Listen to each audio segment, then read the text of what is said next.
Selamat datang kembali. Hari ini kita ditemani oleh Kolonel Lawrence Wilkerson, mantan Kepala Staf Menteri Luar Negeri AS. Terima kasih banyak. Senang sekali bertemu dengan Anda. Seperti tertulis. Hej tamin juga Glenn. There's a star yet within you.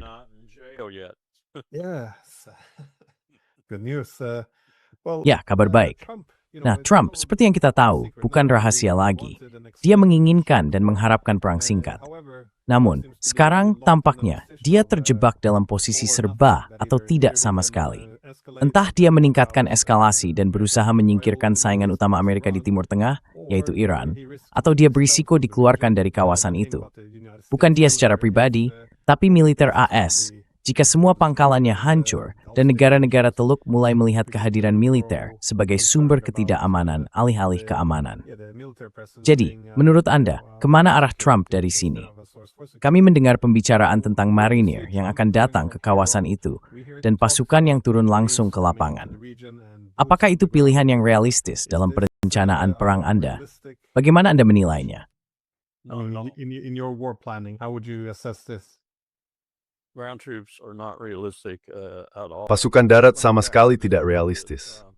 Tapi biar saya mundur sedikit, Haaretz memuat artikel yang menarik, satu-satunya surat kabar yang saya baca, dan kadang saya pun tidak menyukainya karena Netanyahu praktis memiliki hampir semua yang lain. Tapi Haaretz kemarin punya subjudul yang benar-benar menarik. Tertulis, untuk menang, Iran hanya perlu tidak kalah. Untuk menang, Bibi dan Donald membutuhkan kemenangan spektakuler. Itu sudah merangkum semuanya. Mereka semali tortnani. Jadi apa urusannya di sini?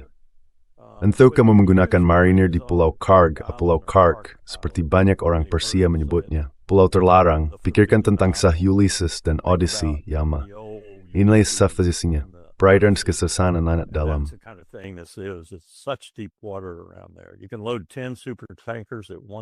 Kamu bisa memuat 10 supertanker sekaligus. Secara bersamaan, 10 supertanker. Jadi tempat itu sangat penting bagi Iran, bagi industri minyaknya, dan dalam banyak hal juga penting bagi negara-negara seperti India dan lainnya yang mendapatkan minyak dari sana. Itu akan menjadi bencana, tapi itu satu-satunya tempat pendaratan yang bisa kulihat memiliki arti strategis, dan mungkin kamu hanya bisa menurunkan beberapa marinir di sana. Di tempat lain, mereka akan hancur, mereka akan mati. Maksudku, aku sama sekali tidak ragu tentang itu. Dan kami sudah melakukan simulasi perangnya. Seseorang pernah menanyakan padaku judul dan detail simulasi itu. Aku sedang mencarinya sekarang karena itu sudah cukup lama. Tapi Letnan Jenderal Van Riper yang saat itu adalah atasanku yang melakukannya.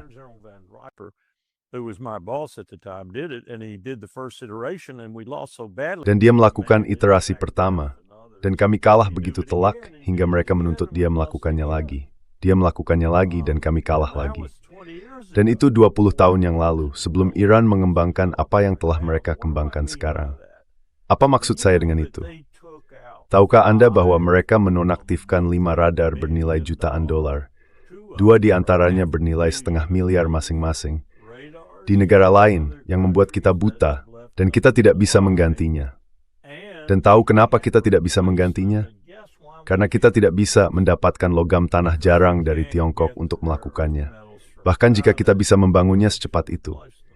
Jadi ini telah disesuaikan dengan sangat-sangat cermat oleh Iran. Bahkan lebih dari yang mereka lakukan dalam simulasi perang yang saya bicarakan. Atau 2 iterasinya.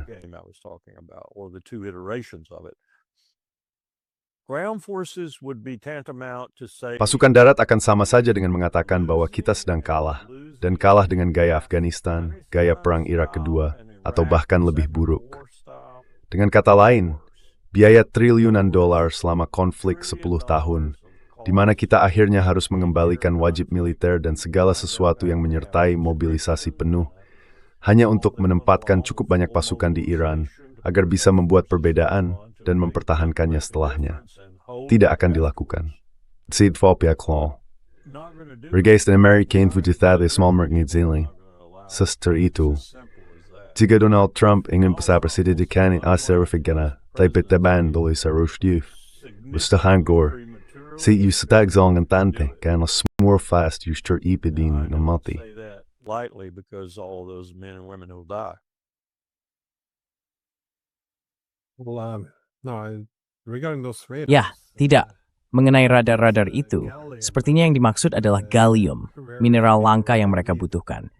Dan tampaknya Tiongkok menguasai sekitar 98% dari pasokannya. Jika bukan dari penambangannya, setidaknya dari pemurniannya. Jadi secara keseluruhan, situasinya adalah jika AS ingin berperang dengan Tiongkok, mereka harus meminta izin kepada Tiongkok untuk, dan dia baru saja menolak kunjungan itu. And he just denied a visit, or you just canceled a visit. Atau dia baru saja membatalkan kunjungan. Bayangkan ini, Will. Bisakah kamu? Kepentingan strategis utama yang kita miliki di negara asing adalah Tiongkok. Kepentingan terakhir yang kita miliki di negara asing, selain apa yang dijual Bibi kepada kita, adalah Iran. Dan kita membatalkan pertemuan dengan orang yang bertanggung jawab atas yang pertama, agar kita bisa menjadi pendukung perang dengan yang kedua. Ini omong kosong. Dat is kinain betem bemoting McCrory's Harry Burbuckard. It shows how warped our thinking is. I think the plan was for Trump to meet Saya pikir rencananya adalah agar Trump bertemu dengan Xi Jinping pada bulan April. Dan pada dasarnya perang dengan Iran sudah selesai, seperti sebuah trofi kecil di atas perapian di samping Venezuela, sebelum mereka bertemu. Tapi tentu saja, ini sangat berbeda. Sekarang, dia justru terjebak dalam perang yang berkepanjangan. Now he's got himself bogged down in a long war. Venezuela's not. Venezuela juga tidak damai saat ini. Trump selalu menimbulkan kegawar bunda perintah. Wreaks havoc wherever he goes. Well, there's also this talk now. Trump. Nah, sekarang juga ada pembicaraan soal ini. Trump awalnya bilang, kita butuh sekutu untuk membantu membuka Selat Hormuz. Lalu dia bilang, sebenarnya kita tidak butuh siapapun, kita adalah Amerika Serikat. Kita bisa melakukannya sendiri. Menariknya, dia mengatakan itu dengan selisih sekitar 30 detik. Jadi dia berubah pikiran cukup cepat. Namun demikian, ini pertanyaan yang menarik. Anda pernah terlibat dalam perencanaan perang. Seberapa besar kemungkinan hal itu terjadi? Dan apa tantangan utama dalam membuka Selat Hormuz dengan kekuatan militer? Apa saja yang akan diperlukan? Apakah harus menginvasi wilayah Iran? Atau ini hanya soal pengawalan kapal? Karena pengawalan terdengar lebih tidak permanen. Less permanent. Escort is the principal means we tried when I was doing war. Pengawalan adalah metode utama yang kami gunakan ketika saya terlibat dalam perencanaan perang di Pasifik. Saya sangat terlibat di dalamnya. Situasinya agak berbeda sekarang, tetapi prinsip dasarnya tetap sama. Apa yang kami coba lakukan dalam apa yang kami sebut Operasi Earnest Will, kami tidak terlalu kaku saat itu. Dan kemudian dalam Operasi Praying Mantis yang kembali ke kekakuan itu, adalah mengibarkan ulang bendera kapal tanker Kuwait agar pertama, kecil pelanggaran hukum internasional jika diserang. Dan kedua, agar kapal tanker Kuwait, para penanggung asuransi, pengirim semuanya, kendalities, dunia bisa merasa aman, medisnya. Otherwise could feel safe, the world could feel safe, and so forth. It went afoul immediately because Masalah langsung muncul karena Bridgeton, saya rasa itu nama kapal motor besar tersebut, menabrak ranjau. Nahkodanya sangat marah kepada kami. Ia berada di jalur pelayaran, kalau saya tidak salah ingat. Jalur itu sebenarnya ada jalur utara dan jalur selatan. Untuk kapal-kapal besar ini tidak terlalu lebar, hanya beberapa mil masing-masing. Dan salah satu jalur, saya rasa jalur utara sangat dekat dengan pantai Irak, di mana bisa dengan mudah dicegat. Di episode home Joe Breither dan Bray Paul, and it is favorite, Nalar Brace, Bridgeton, dan Brexit Umerni. That's what happened, and Bridgerton hit one, and then the next thing was, I think it was Samuel B. Roberts. Dan kemudian hal berikutnya adalah, saya pikir itu Samuel B. Roberts, salah satu kapal perusak kami, atau mungkin kapal pengawal perusak, yang menabrak ranjau. Kapal itu harus tertatih-tatih kembali ke Norfolk dengan kecepatan sekitar 4 knot untuk diperbaiki. Dan kemudian tentu saja Saddam Hussein menembakkan 2 rudal Exocet ke kapal lainnya. Jadi saat itu bukan masa yang baik. Pada akhirnya kami berhasil mengawal kapal tanker melewati selat. Tapi seperti yang saya katakan itu adalah masa yang sangat berbeda. Dan Iran yang berbeda, dengan kemampuan yang berbeda pula. Kami juga harus menenggelamkan satu kapal perusak, peninggalan lama dari Perang Dunia II, mungkin yang dulu diberikan kepada Shah, dan kemudian kami menjatuhkan bom ke cerobong kapal perusak kedua. We put a bomb down the stack of a second one, and Ronald Reagan, actually the president himself. Dan Ronald Reagan, sebenarnya presiden sendiri, melalui Jenderal Vesey, sang ketua, membatalkan operasi kami karena ia merasa bahwa menenggelamkan kapal perang lain akan berlebihan. Semua itu untuk mengatakan, ini tidak mudah, ini sulit. Dan itu pun sudah sulit pada masa itu, ketika kami memiliki keunggulan mutlak di setiap bidang kapal laut bisa dibilang, dan sebenarnya di setiap bidang militer.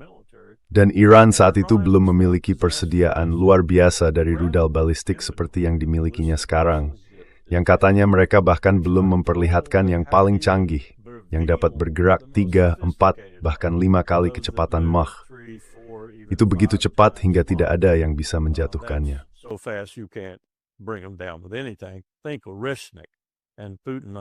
Bayangkan Oreshnik dan Putin melepaskan Oreshnik ke Ukraina, mungkin 1 atau 2 kali, karena mereka akan datang dengan hulu ledak bersenjata penuh untuk target apapun. Kamu tahu, entah mereka membidik Lincoln atau Ford atau apapun, mereka akan menenggelamkannya seketika. Jadi ini penuh dengan masalah besar yang telah berkembang selama 20 tahun terakhir seiring kita melemah. Glenn, kita tidak lagi memiliki kekuatan militer seperti yang kita miliki pada Perang Teluk Pertama. Itu adalah puncak kekuatan militer Amerika Serikat. Mungkin tidak dalam hal kecanggihan teknologi, tetapi saya akan mengatakan bahkan dalam hal itu pun seimbang. Beberapa hal lebih baik, beberapa hal lebih buruk. F-35 adalah contohnya. Saat ini kita melihat 30 jam waktu perawatan untuk setiap jam penerbangan model F-35A, B, dan C.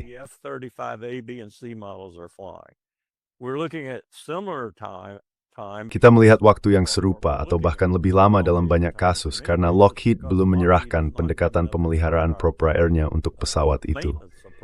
Kita juga melihat F-35 terbang meskipun tidak sepenuhnya mampu menjalankan misi, karena ini situasi tempur. Marinir adalah yang paling keras soal itu. Mereka akan menerbangkannya selama pesawat itu bisa lepas landas. Tapi itu berarti kemampuan kita untuk menggunakan beberapa sistem senjata paling canggih secara teknologi yang dapat menghubungkan berbagai hal di medan perang, seperti yang seharusnya dilakukan F-35. Dan alasan mengapa ia tidak memerlukan radar besar dan mahal setelah terhubung ke jaringan tidak terjadi. Jadi banyak serangan yang kita lakukan tidak terlalu akurat, tidak sepresisi seperti yang kita katakan.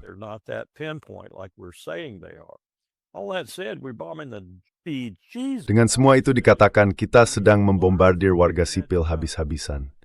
Kita telah belajar dari Bibi Netanyahu apa yang dia lakukan di Lebanon, kita lakukan dalam banyak hal di Iran. Bukan hanya rumah sakit dan anak-anak perempuan di sekolah, tetapi warga sipil dari ujung ke ujung dalam kampanye pemboman kita. Ini tidak menghasilkan apapun selain apa yang disampaikan Jenderal Angkatan Udara Bintang 4 kepada Kongres minggu lalu. Ini justru menyatukan mereka. Ini membuat mereka semakin solid, semakin marah, semakin teguh. Dan meskipun situasi mereka dalam banyak kasus sangat sulit dalam hal mendapatkan kebutuhan hidup sehari-hari, saya pikir mereka tetap akan melawan kita sampai titik darah penghabisan. Dan kita tidak memahami hal itu. Dan Trump yang mengatakan ini akan segera berakhir, seseorang benar-benar memberinya nasihat yang buruk jika itu yang membuatnya mengeluarkan pernyataan seperti itu.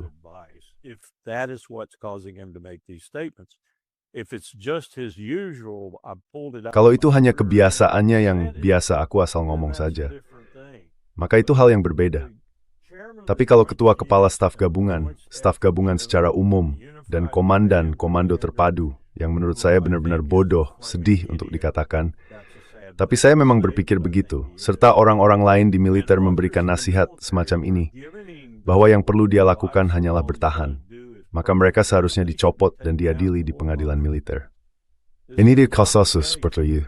Ini baik adalah konflik yang berlangsung forsurusi seruun, destridistayan, ekor tadi, dalam segala mengganggan, global. Dan saya tidak hanya bahas turun minyak. And I'm not just talking oil, I'm talking fertilizer and food stuff, urea. Saya sedang membicarakan pupuk dan bahan pangan, terutama urea. Ini benar-benar situasi rumit yang dengan sukarela dimasuki Trump bersama temannya Bibi. Dan saya bahkan belum membahas kemungkinan yang menurut saya semakin jelas dari bahasa yang saya dengar dan dari orang lain yang saya ajak bicara, bahwa Israel akan menggunakan bukan satu senjata nuklir, tapi beberapa. Karena satu saja tidak akan. Kami sudah melakukan analisisnya. Tentu saja, untuk kriting di mana jatuh Khathtin. Tapi dimanapun di Iran, pada dasarnya tidak akan banyak berpengaruh. Saya mau regal industri derberator. Oh yeah, it's going to vaporize and weld together some rock, and it's going to, make a big mushroom cloud. Dan itu akan kamu tahu menimbulkan awan jamur besar. Radioaktivitasnya akan menjadi masalah jika itu ledakan di udara. Jika itu ledakan di darat, itu juga akan jadi masalah, tapi tidak akan bertahan lama atau menjangkau sejauh itu. Bayangkan saja Chernobyl. Tapi kamu bisa menjatuhkan 10. Dan kamu tahu, aku tidak ingin mengatakan ini seperti menjatuhkan jarum lurus ke Samudra Pasifik, tapi memang begitu. Seperti menjatuhkan jarum lurus ke Samudra Pasifik di negara sebesar Eropa Barat. Dulu kami sering bicara nyawa Firni, Taltek Kapmal memusak dan seluruh 10-20 bagapul slapsen nuklir posvidokan Soviet di Jerman. On the group of Soviet forces Germany.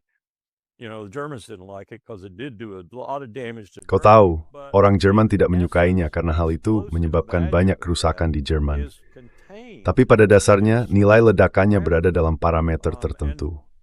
Dan wow, Iran punya parameter yang sangat besar. Jadi kau melihat dia harus menembakkan 10, 12, mungkin 20 nuklir hanya untuk membuat perbedaan. Dan dia memilikinya. Dia punya di kapal selam dan di tempat lain juga.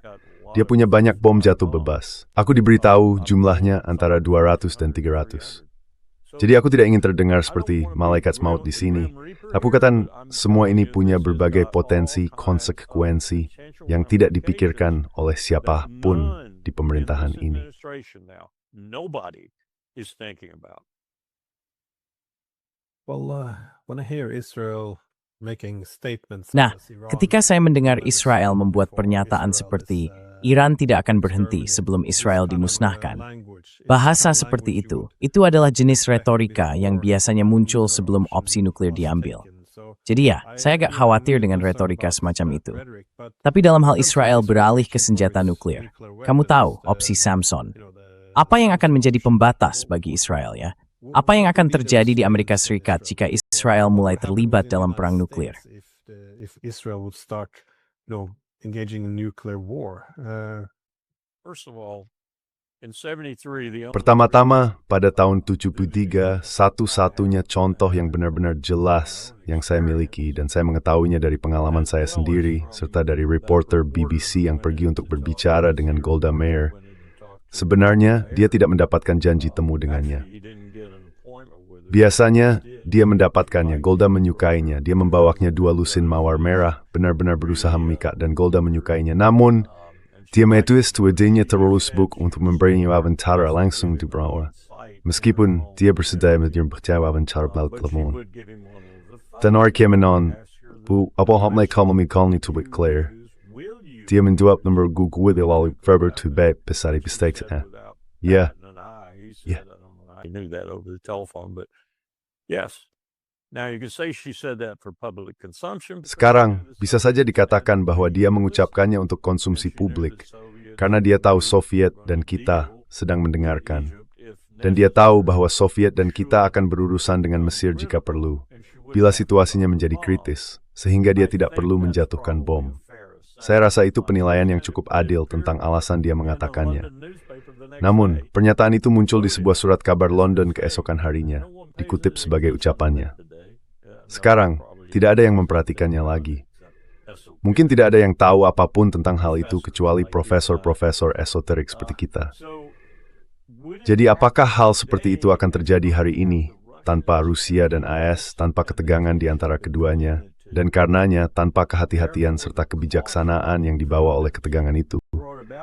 Apakah hal itu akan tetap terjadi?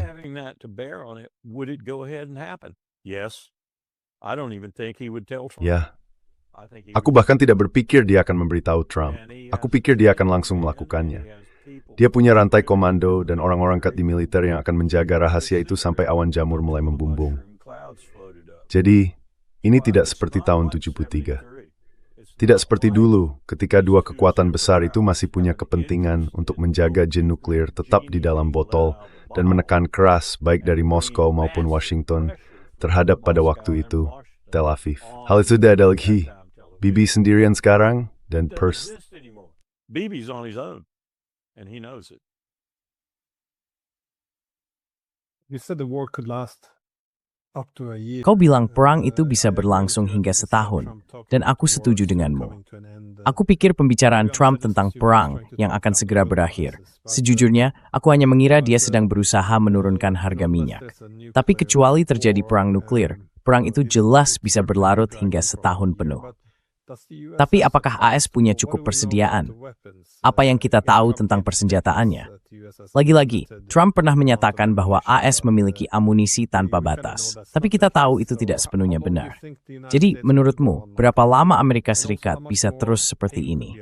Dan juga, seberapa banyak lagi penderitaan yang bisa ditanggung? Karena aku lihat tadi malam markas, kedutaan besar AS di Baghdad, diserang cukup hebat, dan kemudian di pagi harinya terlihat perlawanan Irak menerbangkan drone di atas kedutaan, dan tidak ada yang berhasil menjatuhkannya.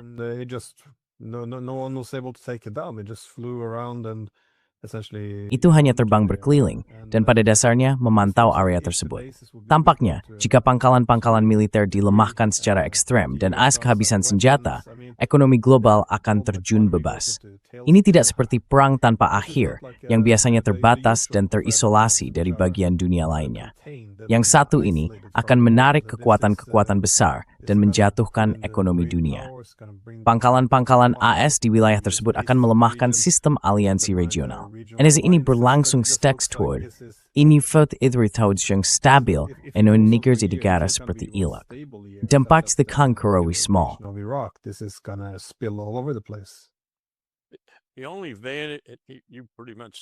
Kamu sudah mengatakan semuanya. Satu-satunya keuntungan yang diperoleh Kekaisaran Amerika Serikat dari perang yang berkepanjangan, bahkan lebih dari setahun, adalah bahwa semua hal yang selama ini Donald Trump bohongi seolah-olah sudah dimilikinya, setidaknya akan memasuki tahap produksi awal dengan laju rendah, jika belum produksi penuh, karena memang akan memakan waktu selama itu. Jadi dia benar-benar berbohong ketika mengatakan, saya sudah bertemu semua orang di Mar-a-Lago, RTX, Lockheed, Boeing, Drummond, dan mereka semua setuju. Tentu saja mereka setuju. Dasar penipu. Mereka tahu mereka akan menghasilkan uang dalam jumlah besar. Tapi kalau kamu pikir mereka akan langsung memproduksi semua peralatan canggih itu dalam waktu singkat, coba pikirkan saja rudal Tomahawk, misalnya. Mungkin butuh 1 atau 2 tahun.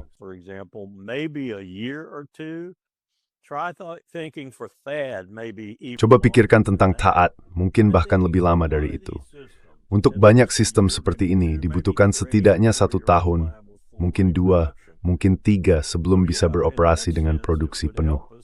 Jadi ya, dalam arti itu hal tersebut akan membantu kita. Tapi pada saat itu, Glenn, kita akan mati.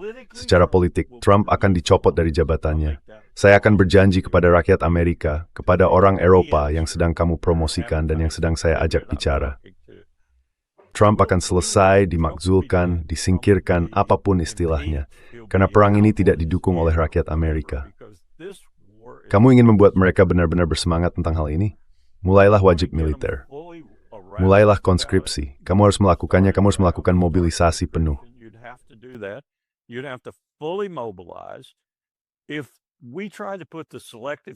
Jika kita mencoba menerapkan sistem dinas selektif yang kita miliki sekarang, seburuk apapun keadaannya, kami baru saja melakukan studi tentang hal ini. Biayanya kemungkinan sekitar $100 juta selama periode 6 bulan hanya untuk membuatnya berfungsi kembali. Bahkan jika kita bekerja 2 atau 3 shift, 8 jam setiap 24 jam di setiap shift seperti yang kita lakukan dulu pada Perang Dunia II. Kita tidak akan pernah bisa membuat sistem itu berjalan dalam waktu 9 hingga 10 bulan dan kemudian memanggil wajib militer pertama.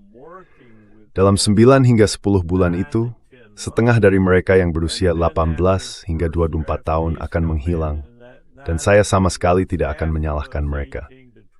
Kanada, Meksiko, jika kalian ingin sedikit peningkatan populasi dengan beberapa anak muda, kalian akan mendapatkannya.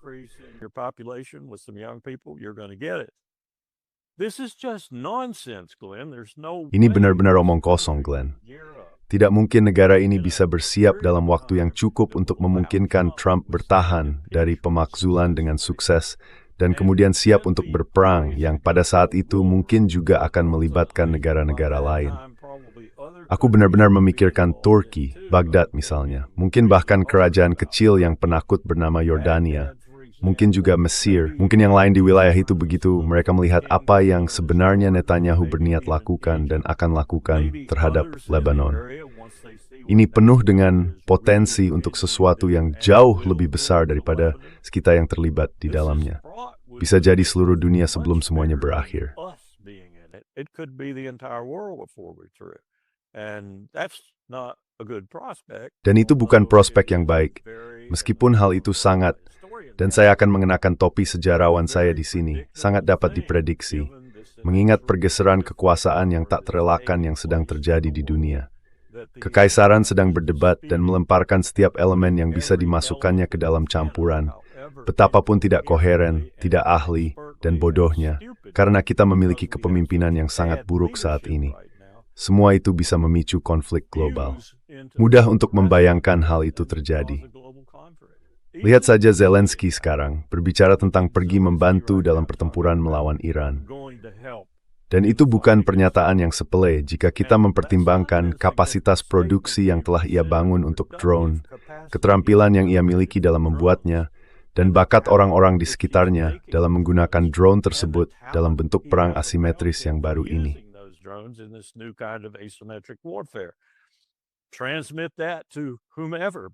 Sampaikan itu kepada siapapun, tapi dia berbicara tentang menyampaikannya kepada AS dan sekutunya di Teluk sejauh mereka masih ada. Ngomong-ngomong, kamu tahu ada seseorang yang pernah berkata, aku pikir itu Churchill, dia memang pernah mengatakan segalanya, bukan? Hal yang lebih buruk daripada memiliki sekutu adalah tidak memilikinya sama sekali. Lihat betapa cepatnya Trump menyingkirkan sekutu-sekutu kita. Maksudku, sekutu-sekutu kita yang benar-benar berarti. Dia menyingkirkan mereka. Dia sudah melakukannya. Secara jelas dia menyingkirkan mereka di Teluk. Mereka tidak mau ada urusan dengan kita. Dan begitu kita kalah, mereka akan menyingkirkan kita jika Iran belum melakukannya lebih dulu. Lihat Eropa. Lihat apa yang dikatakan Eropa. Spanyol semacam memulainya dengan cara yang sangat etis dan bermoral, menurut pandanganku.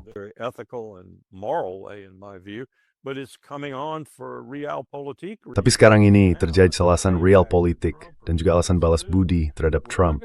Kami tidak akan mendukungmu. Kami bersamamu. Siapa kau pergi ke Teluk, Donald? Kau akan pergi ke Teluk bersama mungkin negara laut Amerika Serikat itu Israel. Atau bukan Israel, tapi Inggris. Aku menempatkan mereka dalam kategori yang sama sekarang, yang angkatan lautnya begitu tangguh sampai-sampai aku bisa mengalahkannya dengan angkatan laut mainan pasirku. Jadi ini benar-benar bodoh. Aku tidak bisa mengatakannya dengan cara yang lebih baik dari itu. Aku tidak tahu kenapa kita melakukannya, kecuali karena Trump terjebak oleh Netanyahu dan uangnya uang Miriam. Dia benar-benar terfokus untuk mengalihkan perhatian Amerika dari berkas-berkas Epstein. Itu satu-satunya yang bisa kupikirkan.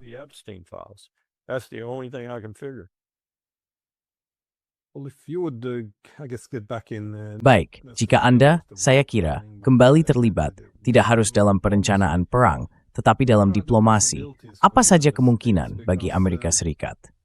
Karena ini adalah kekhawatiran utama saya. Ketika kekuatan besar menghadapi risiko besar dan melihat pilihan mereka semakin terbatas, seringkali muncul keputusasaan. Dan Anda tentu tidak ingin melihat hal itu ketika berurusan dengan kekuatan nuklir seperti Amerika Serikat dan Israel. Tentu saja, Israel lebih sulit dikendalikan. Tetapi, apa yang siapa yang memiliki Amerika Serikat? Apa yang memberi obsesi ini?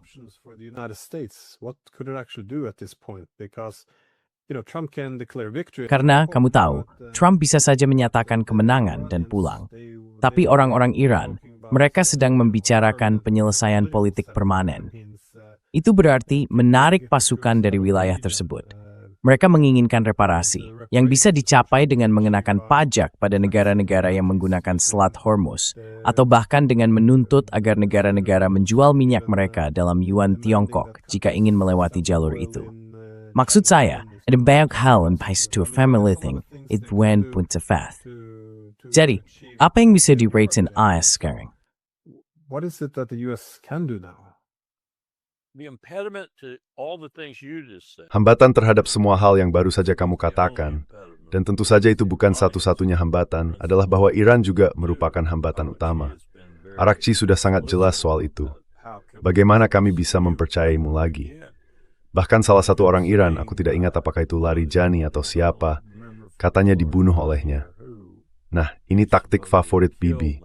Masuk dan membunuh individu, seolah-olah itu akan mengubah sesuatu. Tapi mereka sudah bilang, kalau kalian ganti presiden, kita akan bicara. Aku tidak menyalahkan mereka. Aku tidak menyalahkan mereka. Apakah kamu mau bicara lagi dengan orang ini? Apakah Putin mau bicara lagi dengan orang ini? Selain untuk membuatnya mencabut sanksi yang tampaknya memang sedikit terjadi, setidaknya beberapa hari lalu. Aku bisa membayangkan panggilan telepon itu. Vladimir, kau harus membantuku. Kau harus membantuku mengatur harga minyak global. Ya, tentu saja. Global oil prices. Yeah, right. Okay. What are you going to give me? Well, I'll relieve some sanctions. Oke, apa yang akan kamu berikan padaku? Ya, aku akan tetap memberlakukan beberapa sanksi padamu. Oke, aku akan membantumu. Sekarang pergi dan mungkin sama sekali tidak membantunya. Tapi begitulah Trump. Strategi negosiasi khas Trump justru berbalik menyerangnya sendiri. Dia telah menempatkan orang-orang ini di posisi yang sangat menguntungkan dalam hal negosiasi. Tapi sesuai dengan poinmu, menurutku hambatan terhadap apapun yang mungkin terjadi secara diplomatik, betapapun renggangnya istilah itu jika menyangkut dirinya, adalah Netanyahu. Karena Trump harus memberi Israel perintah langsung untuk berhenti dan menahan diri agar apapun bisa berhasil secara diplomatik. Mereka tidak akan melakukannya.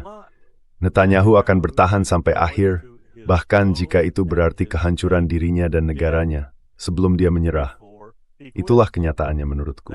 Bij Trump dan berkembang houdt. Jadi dat maakt breedway toe bestitjes sikap Bibi di berubah. Bagaimana Trump zei Bibi mornuken nog more. Dan met aku saya bicara detik de use da. And I'm not just talking about there. I'm talking about in Lebanon too. He's hell-bent. Saya juga sedang membicarakan tentang Lebanon. Dia sangat terobsesi dengan Lebanon. Dia sedang berusaha membuat dua negara lagi bergabung dalam gugatan di ICJ. ICC, dua negara lagi sudah bergabung. Dan mereka mengatakan salah satu alasan mereka bergabung adalah perlakuan terhadap Lebanon saat ini. Tentu saja alasan lainnya sama seperti yang dikemukakan Afrika Selatan ketika pertama kali mengajukan permohonan itu. Tapi saya berani bilang, mungkin akan ada 50 negara yang menandatangani kasus itu sebelum Israel selesai, terutama jika perang ini terus berjalan seperti sekarang.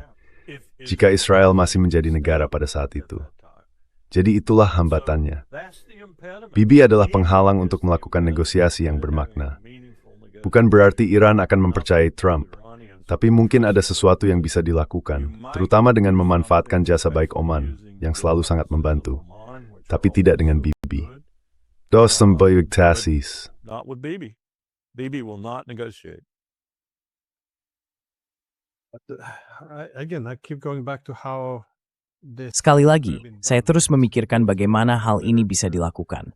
Karena jika kita melihat banyak literatur, terutama sekitar tahun 2012-2013, ketika ada banyak diskusi, setidaknya di kalangan akademis, tentang invasi ke Iran, kita akan melihat bahwa kesimpulannya hampir selalu sama. Hal ini hanya akan menyeret kita masuk, akan meluas, tak terkendali, dan akan menjadi perang panjang yang tiada akhir. Sebuah bencana. Tapi bagaimana bisa lagi-lagi dengan semua masalah yang sebagian besar seharusnya bisa diprediksi dan memang sudah diprediksi. Saya mendengar Trump mengatakan bahwa tidak ada seorang pun, tidak ada ahli manapun yang bisa memprediksi bahwa Iran akan menyerang semua pangkalan AS di seluruh kawasan. Itu bahwa kelincaran kritik. Enektis, the harusnya pasang pelip secara prediksi.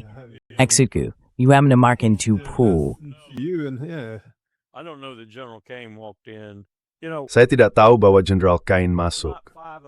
Kamu tahu, Mungkin tidak ada 5 orang Amerika yang tahu hal ini, Glenn.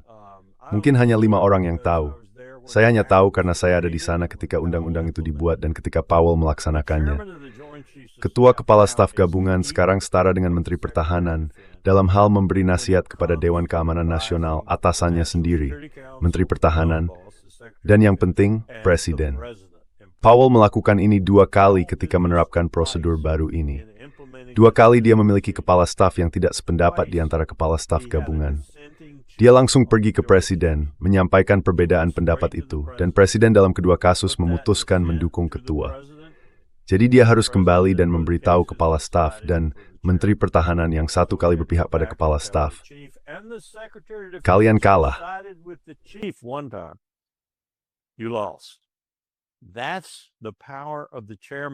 Itulah kekuasaan ketua sekarang. Dia bisa berbicara langsung dengan Presiden. Sebagian besar orang cerdas termasuk Powell akan datang dan memberitahu sekretaris, saya akan menemui Presiden karena saya tidak sependapat dengan Anda, Tuan Sekretaris. Sebenarnya mereka tidak harus melakukan itu, tapi itu hanya bentuk perilaku yang baik. Bagaimanapun juga, Anda harus bekerja sama dengan sekretaris. Dia tetap atasan Anda. Itu adalah ketentuan baru. Chain bisa pergi kapan saja. Dan saya diberitahu bahwa dia memang melakukannya. Saya tidak tahu seberapa tegas dia melakukannya, tapi saya diberitahu bahwa dia melakukannya. Dan salah satu orang yang dipecat karena hal itu adalah seorang laksamana Angkatan Laut Bintang 3, salah satu anggota paling penting dari staf gabungan, Direktur Staf Gabungan. Dia adalah J3, kalau boleh dibilang begitu. He's the J3, if you will. He's the operational guy on the Joint Staff. Dia adalah orang operasional di staf gabungan. Mereka memecatnya. Hegseth mengatakan dia mengirimnya kembali ke armada karena dia tidak sependapat atau semacamnya. Saya tidak tahu apa yang dia tidak setujui. Hegseth tidak menjelaskannya. Jadi dengan itu, dan Kaine yang mengatakan apa yang dia katakan, saya pikir setidaknya ada sedikit perlawanan. Trump mengabaikannya. Benar-benar mengabaikannya.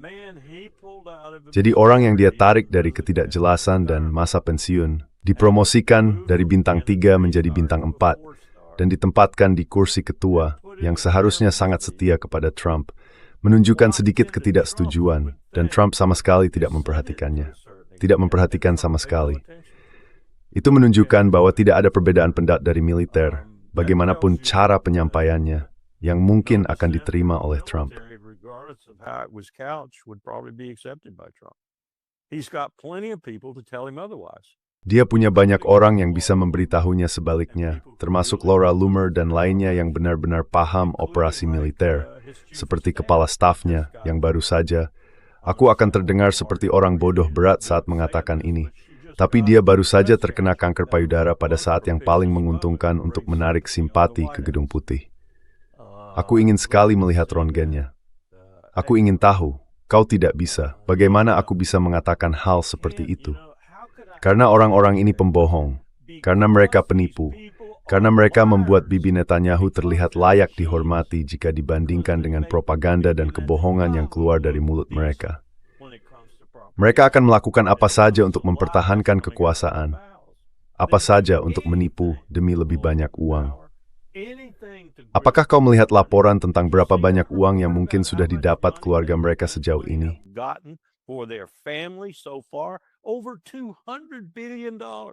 Lebih dari 200 miliar dolar dengan Jared Kushner sebagai tokoh utamanya.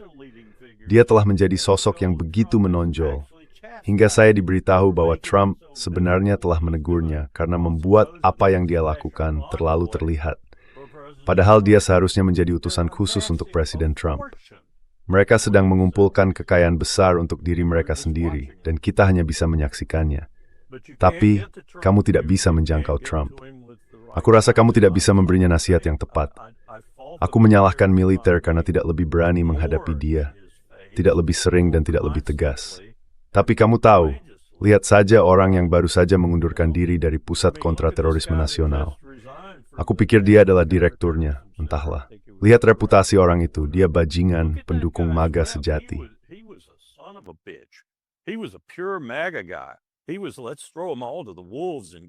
Dia bilang, mari kita lempar mereka semua ke serigala dan usir dari negara ini, dan hal-hal semacam itu. Dan sekarang tiba-tiba saja dia menulis surat kecil yang manis dan mengundurkan diri. Dia mengatakan dalam surat itu bahwa alasannya terutama karena perang Iran. Itu perang yang bodoh. Dan di paragraf kedua dari belakang, dia berbicara tentang istrinya yang meninggal. Surat itu menyentuh hati. Tapi kita lupa, seperti halnya kita lupa dengan Charlie Kirk, kita lupa reputasi seperti apa yang dimiliki orang itu sebelum dia dibunuh, sebelum dia melihat cahaya tentang Israel. Ketika dia dibunuh, dia sangat beracun. Ucapannya penuh bisa, membicarakan berbagai hal. Dan itu sangat benar bagi banyak juru bicara MAGA yang sekarang telah berbalik arah. Tahu kan, entah karena perang ini bodoh, Arshwari-Steng olayan turut sepertinya masih ser ketorjul kir dan timignis negara Israel. Incredible affection we have for the state of Israel. And the latest development too is Dan perkembangan terbaru juga adalah bahwa akhirnya mulai masuk ke benak mereka bahwa beberapa orang ini terlibat di dalamnya, termasuk Menteri Pertahanan sendiri, demi Tuhan, demi Yesus. Hari ini dia mengadakan pertemuan pada hari St. Patrick di Gedung Putih atau di Pentagon. Tidak wajib, tetapi Menteri Pertahanan mengundang Anda ke kebaktian doa Kristen ini. Anda tidak bisa mengarang hal seperti ini. Ini mengerikan. Baiklah, versi Anda tentang Kristus. Kita sedang menuju Armageddon. Kita sedang menuju akhir zaman. Kami telah mencegat, bukan mencegat. Mereka telah mengirimkannya kepada kami secara sukarela pesan-pesan ini. Pagi ini saya menerima satu pesan yang sangat jelas dari seorang kontraktor di Timur Tengah yang benar-benar kesal karena dia harus menghadiri pertemuan-pertemuan di mana mereka membicarakan kampanye ini sebagai sesuatu yang dilakukan demi Tuhan dan Yesus.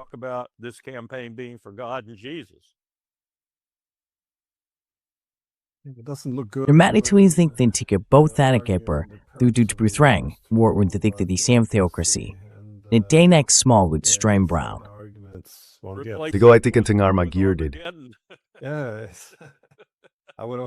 Ya, saya berharap bahwa jika argumennya adalah bahwa pihak lain adalah fanatik religius, maka kita akan melihat beberapa argumen rasional untuk menanggapinya.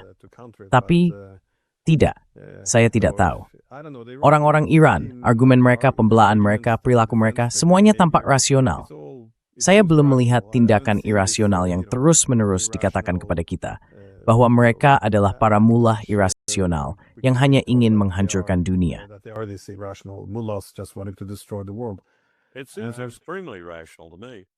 Menurut saya itu tampak sangat rasional. Dari sudut pandang militer, apa yang mereka lakukan adalah inti dari rasionalitas. Target yang mereka pilih, ketepatan serangan mereka, permintaan maaf yang mereka sampaikan kepada sesama anggota Teluk ketika mereka menyerang sesuatu yang ternyata bukan seperti yang mereka kira dan sebagainya. Namun hal seperti ini tidak mudah dilakukan. Ini sulit, tetapi mereka melakukannya dan mereka berusaha untuk melakukannya. Beteng saat Israel, the skinning through Tuhat. Oh, asma six pememben, sinu det, edig emot. Your leader, please come over. We want to assassinate you.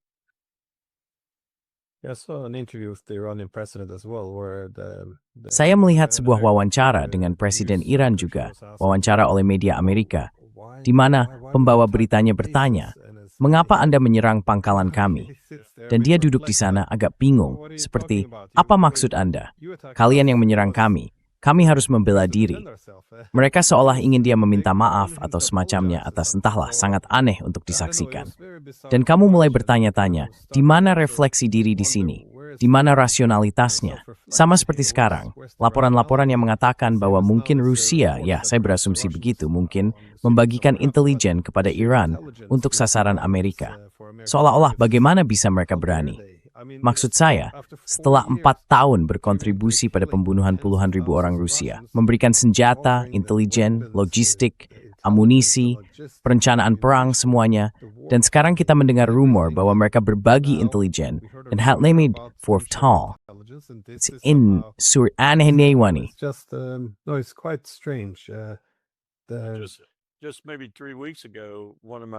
Baru sekitar 3 minggu yang lalu, salah satu rekan saya yang biasanya simpatik dan empatik berkata, "Bagaimana bisa kamu mengatakan bahwa Ukraina dan Levant bisa dihubungkan?" Dan saya menjawab, tunggu saja, Zelensky akan memanfaatkan kesempatan itu. Banyak hal tentang penyebaran ini sebenarnya berkaitan dengan hal itu. Orang-orang ini yang telah kita bina dengan berbagai cara, terutama di Eropa, memutuskan untuk memanfaatkan peluang yang ada. Den terror step daten, lomber toward Gisavir Mijurais, you can hala the Garabuturan ether. Before they know it, they've got a real problem on their hands. Look at the EU in this business of Russia. Lihatlah Uni Eropa dan urusan LNG Arktik Rusia ini.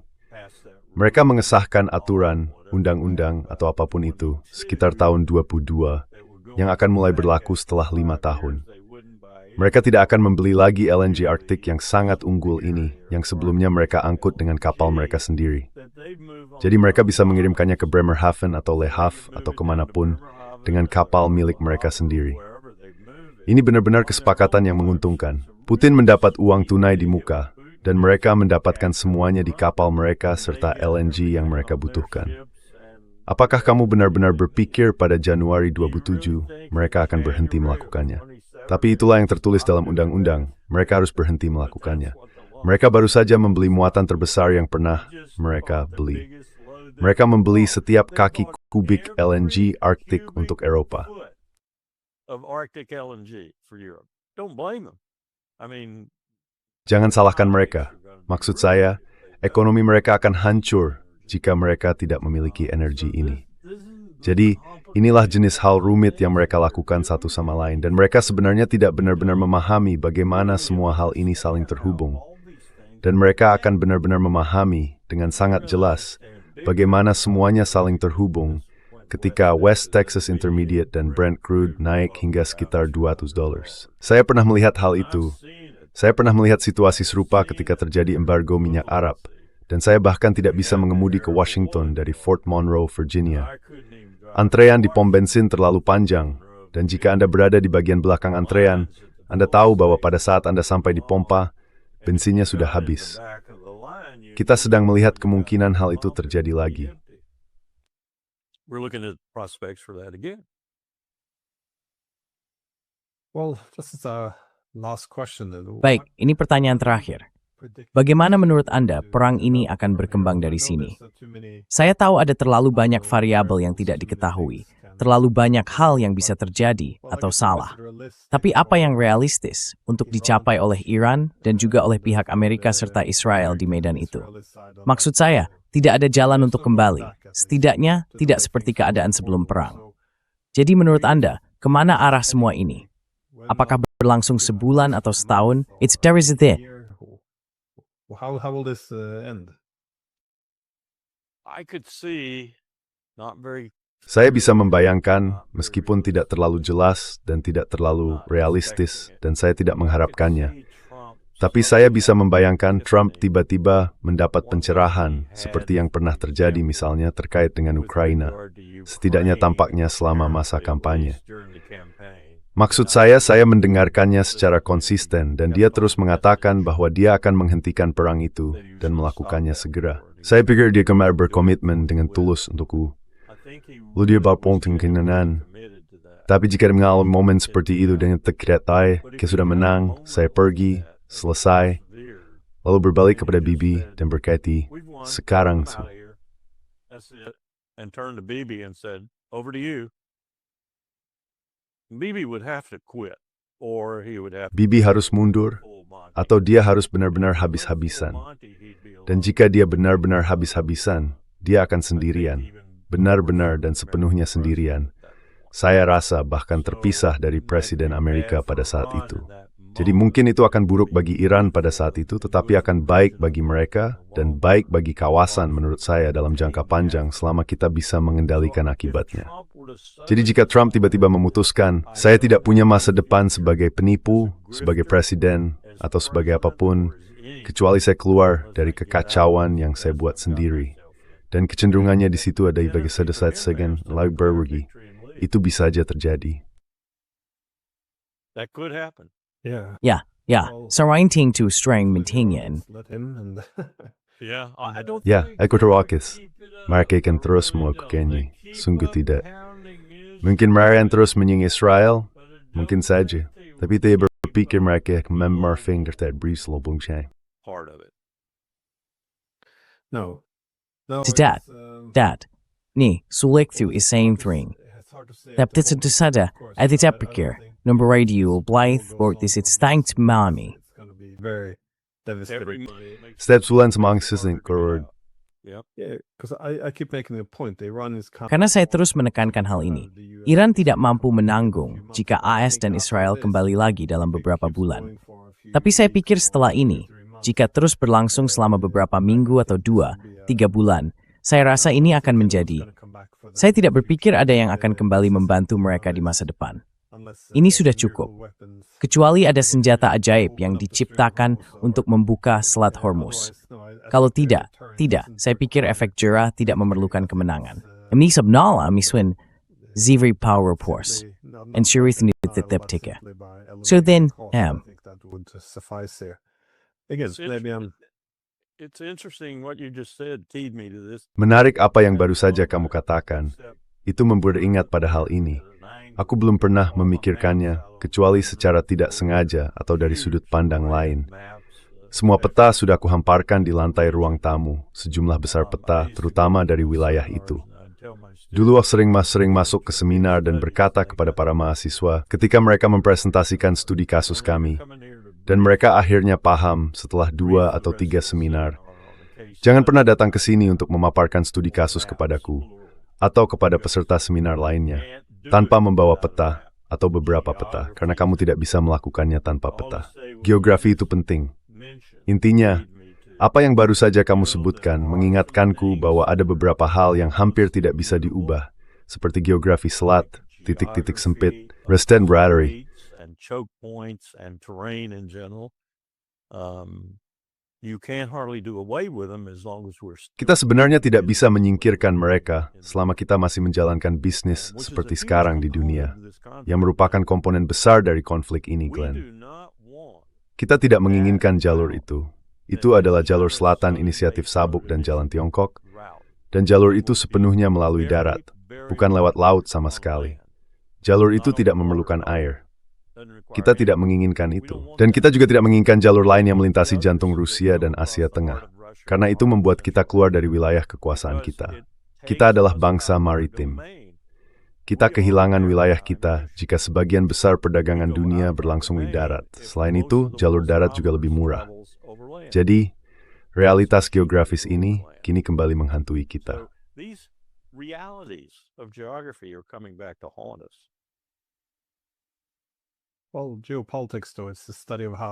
Nah, geopolitik adalah studi tentang bagaimana geografi memengaruhi politik.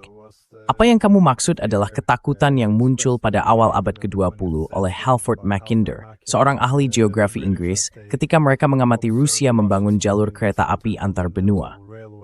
Kekhawatiran mereka adalah bahwa di masa lalu, jalur kereta api hanya akan mendukung lalu lintas laut. Mereka akan menuju ke garis pantai dan kemudian ke kapal. Namun tiba-tiba, dengan adanya jalur kereta api transkontinental, kekuatan maritim bisa digantikan. Jadi, sementara Inggris berfokus pada selama kita menjadi kekuatan maritim dominan, kita akan tetap dominan. Rusia tiba-tiba mengancam untuk membalikkan keadaan dengan memberikan keuntungan kompetitif kepada kekuatan darat. Hal ini sangat memengaruhi kebijakan Inggris dan Amerika sejak saat itu, dalam upaya mencegah kekuatan Eurasia bersatu. Dan itu nang saya pikir skau tertisiran.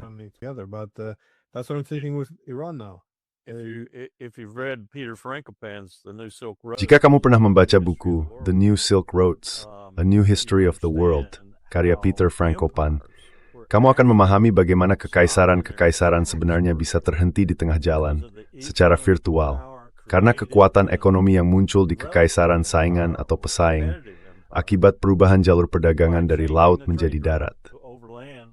Dahulu ada kekuatan maritim, seperti Portugis, yang menghasilkan banyak uang dan menetapkan tarif sesuai dengan biaya perjalanan laut, bahkan kadang lebih tinggi dari itu.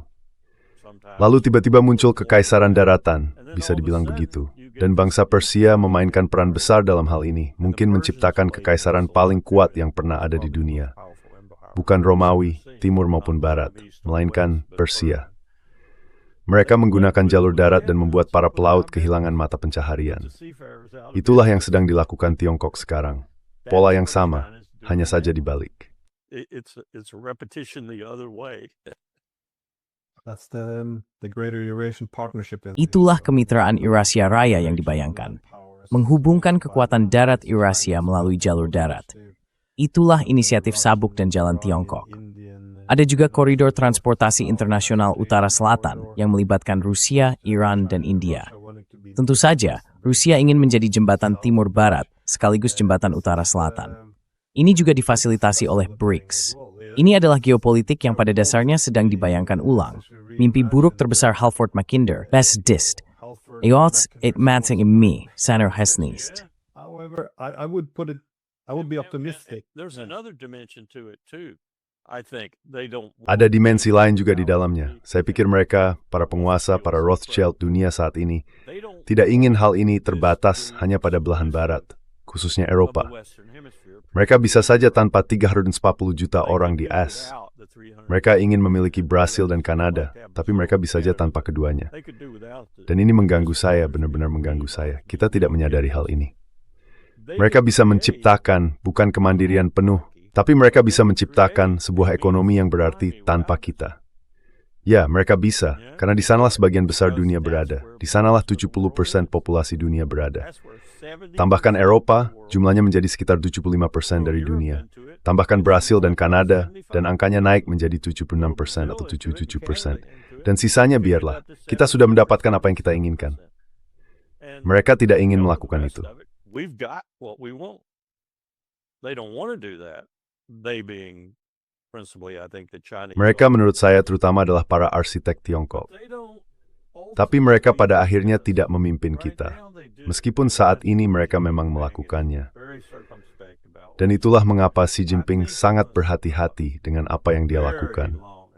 Saya pikir dia pasti telah memikirkan dengan sangat panjang dan mendalam tentang pernyataan terbarunya, di mana dia sekarang akan menggantikan Bretton Woods. Dia akan menggantikan SWIFT. Dia akan menggantikan semua itu. Dan dia akan menantang dunia dengan renminbi sebagai pengganti dolar. Itu adalah langkah besar bagi mereka. Saya tahu Scarlett Spectre telah memperingatkan agar tidak melakukannya. Itu adalah penghancur kekaisaran, penghancur kekuatan besar ketika seorang memiliki kekuatan finansial semacam itu. Itu menipu, merampas akal setmu, membuatmu hidup dari kerja keras orang lain. Mereka dengan kata lain, memberi kestem plus the win you grace in challenging dijoin the men itu disembark to Paul Lean. And the peace cares you've charity, we came a minute it. And Xi didn't want that, but he's bit the bullet now. Yeah. Well, I thought. Ya, saya pikir ini bukan perkembangan yang buruk. Saya rasa alasan ada naluri menentang kekuatan darat Eurasia yang menciptakan konektivitas non-maritim ini adalah karena pada abad ke-19, kekaisaran itu adalah kekaisaran Rusia dan bisa saja menjadi hegemon di Eurasia. Itu merupakan ancaman bagi Inggris. Pada abad ke-20, kekaisaran itu adalah Uni Soviet. Mereka bisa saja membentuk hegemoni Soviet di Eurasia. Tapi sekarang, pada abad ke-21, tidak ada hegemon. Tiongkok tidak bisa mendominasi sendirian. Rusia tidak bisa, Iran tidak bisa, India juga tidak bisa. Karena seperti yang kamu tahu, ini bukan satu pusat kekuasaan. Secara alami akan ada semacam penyeimbangan lunak di antara mereka. Jadi AS tidak akan menghadapi kekaisaran Eurasia yang akan menantangnya. Bahkan, saya akan mengatakan bahwa jika AS mundur, mereka akan saling menahan, saling menyeimbangkan sedikit. Tapi, balance a little bit each other. But of course, I don't think they want to do what I just described. Saya tidak berpikir mereka ingin melakukan apa yang baru saja saya jelaskan. Jika mereka harus melakukannya, mereka akan melakukannya. Mereka akan mengucilkan kita. Bayangkan itu, tetangga yang ramah di utara dan selatan kita.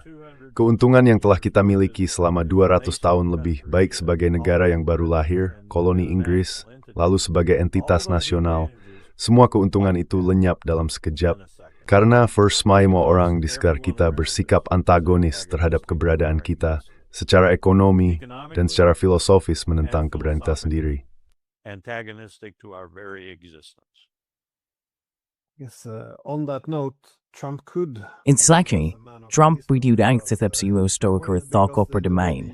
Karena cara Amerika Serikat, Rusia dan Negok mengatasi kerugian stories South Samladin. Dan memanage Rusia dan Sanfer Babert Upmers, gimana jadi lebih dekat. Maksud saya, antagonism are now closer together. I mean, Took us to Two mij en Ruth weer brood redden je wimming hem en gebreid save time naalt dan sejura. yeah. So that is like just Sekarang ini tentang membangun kepercayaan. Bukan itu yang dimaksudkan, tapi mungkin sesuatu yang baik bisa muncul dari semua kisah mengerikan yang kita lihat belakangan ini. we need Inom trizal weer voor memmen dit spabaik. Getoider kan men bien en lip baik. En the east tuck and ba. fast. Very much agree. Sangat setuju. Di Eropa, bayu. Roller, suit punya may vitsenas, ik ferry, asses sampai di sini, bertabs Thank you very much for coming on. Thank you. Dallas died with engraver and bracer. Here.